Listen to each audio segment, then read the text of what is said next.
আইন ভেঙে private tuition করার অভিযোগ উঠল এক সরকারি শিক্ষকের বিরুদ্ধে।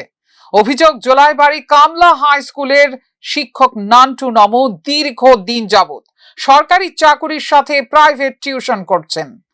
আরও অভিযোগ, ছাত্রছাত্রীরা এই শিক্ষকের কাছে প্রাইভেট না পড়লে স্কুলে পরীক্ষার খাতায় তিনি নম্বর দিচ্ছেন না। স্কুলের পাশেই একটি বাড়ি ভাড়া নিয়ে সকাল বিকেল সেখানে টিউশনি করাচ্ছেন নান্টু নমো।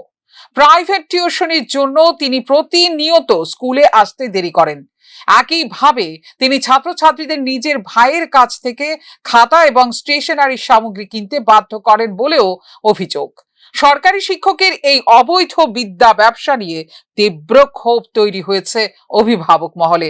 বিদ্যালয় পরিদর্শককে এই বিষয়ে জিজ্ঞেস করলে তিনি বিষয়টি খবর নিয়ে ব্যবস্থা গ্রহণ করবেন বলে জানিয়েছেন। কারোর বাড়িতে গিয়ে পড়ে সেটাও নজরে নেই।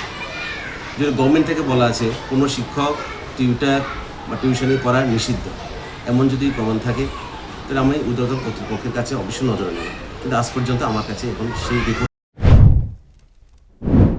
Viewer Report, News Now.